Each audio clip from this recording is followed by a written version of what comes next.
नमस्कार, संपूर्ण भारत न्यूज में आपका स्वागत है। मैं हूं मानस द्विवेदी और आप देख रहे हैं संपूर्ण भारत न्यूज। तो अब देश अनलॉक होने लगा है और उसी क्रम में बिहार भी अनलॉक हो रहा है। दरअसल बिहार में ऑड और इवन डे की तर्ज पर दुकानें खोली जा रही हैं। जैसे आज शनिवार है तो आज के दिन कपड़े वगैरह की दुकानें, जूता की दुकानें और ये सारी दुकानें खोली जाएंगी। मैं आपको बता दूं कि ये जो लॉकडाउन में छूट दी गई है वो सिर्फ दिन में 2 बजे तक दी गई है। उसके बाद पूरी तरह से लॉकडाउन जो है वो उनका नियम जो वो लागू रहेगा। एक बात आपको मैं और बता दूं कि अभी 8 जून तक लॉकडाउन लगा हुआ है बिहार में। इस समय मैं न्यू साधना शूज हाउस के सामने खड़ा हूँ, जो कि विपिन पराशर जी की दुकान है।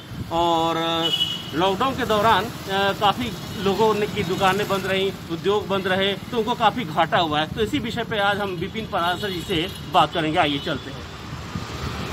तो आप आ गए विपिन पराशर जी की दुकान में। आप देख सकते हैं विपिन पराशर जी बैठे हुए हैं और विपिन पराशर जी से बात करेंगे।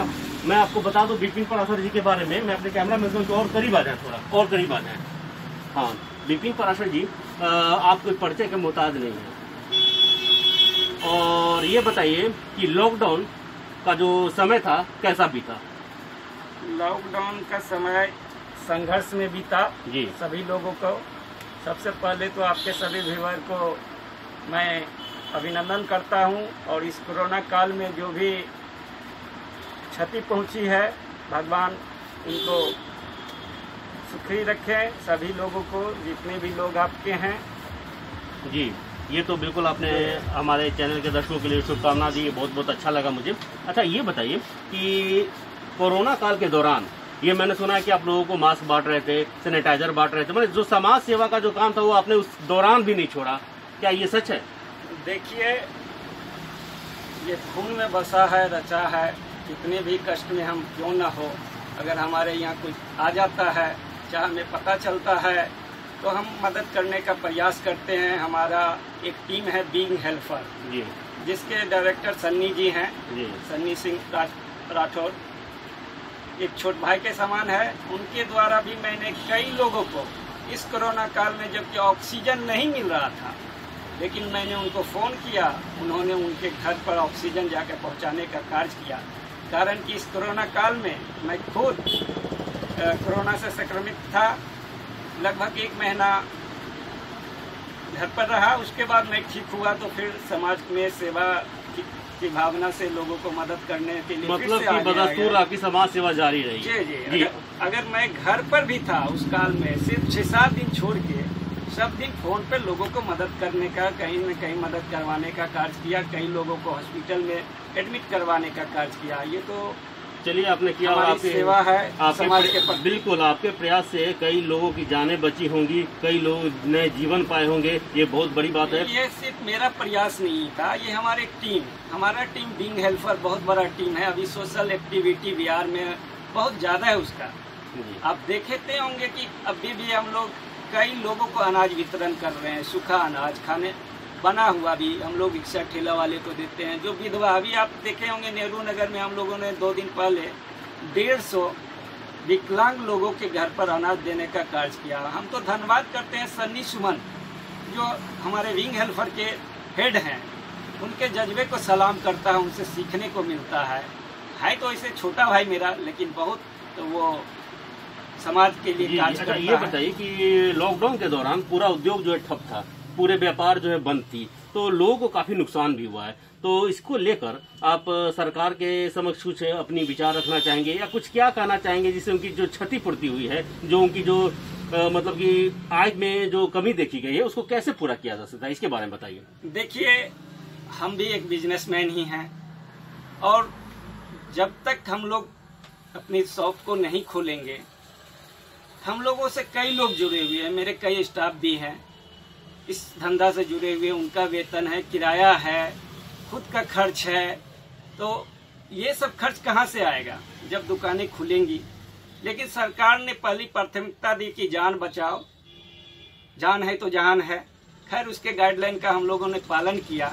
लेकिन सरकार से अनुरोध करेंगे कि छोटे व्यापारी जो भी हैं, सरकार कम से कम रूम रेंट, मकान मालिक पर दबाव डाल के माफ करवाए, या सरकार रूम रेट का कम से कम 50% भी व्यापारी को दे, जिससे कुछ राहत व्यापारी को हो सके। जी। सरकार सब सेक्टर को मदद करती है, गरीब को वो खाना खिला रही है, बांट रही है, जो भी रुपया है स्टूडेंट को भी 1000 रुपये करके दे रहे हैं, जो बेरोजगार है उनको दे रहे हैं। लेकिन मध्य वर्गीय जो बिजनेसमैन है वो किसी के आगे हाथ फैलाने नहीं जा सकता। बिल्कुल, मिडिल क्लास के लोग जो शर्माते हैं जी। गरीब तबका कहीं भी जाता है, ले लेता है जी, लेकिन मिडिल वर्ग लेने से परहेज करता तो सरकार से आपकी ये मांग है कि उनका कुछ न कुछ हर्जाना दिया जाना चाहिए, कुछ रेंट वगैरह ऑफ करना चाहिए, उसमें कमियां लानी चाहिए, और कुछ इस तरह से सरकार को योजना बनाकर। सरकार को ये भी चाहिए कि जो लोन लिए हुए है बिजनेसमैन, उसको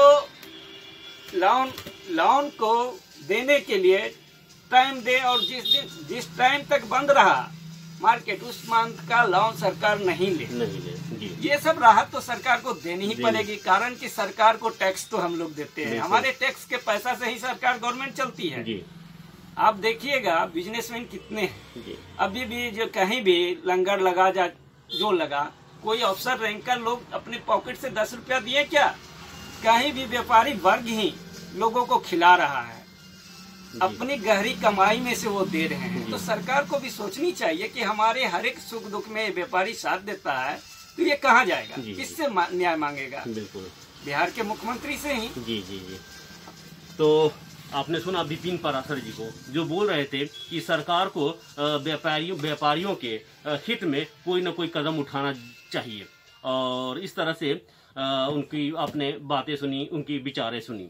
तो देश और दुनिया की ताज़ा तरीन खबरों को जानने के लिए देखते रहिए संपूर्ण भारत न्यूज। यदि मेरा ये वीडियो आपको पसंद आए तो मेरे वीडियो को लाइक कीजिए, शेयर कीजिए, कमेंट्स कीजिए। और हाँ, मैं एक दिखाना चाहूँगा कि देखिए लोग बैठे हुए हैं और इनके दुकान में, और देखिए मास्क लगा के बैठे हुए हैं, सोशल डिस्टेंसिंग का पालन करते हुए बैठे हुए। तो ये एक बेहतरीन चीज़ देखने को मिली है, और मैं ये खास चीज़ था, इसलिए मैंने इस पल को अपने कैमरे के माध्यम से कैद करने की कोशिश की। देखिए सोशल डिस्टेंसिंग का पालन करते हुए पराशर जी के दुकान में लोग बैठे हुए हैं। ये देख सकते हैं सैनिटाइजर वगैरह सब रखा हुआ है, और मास्क तो खैर है ही है। लोगों को देखते हैं।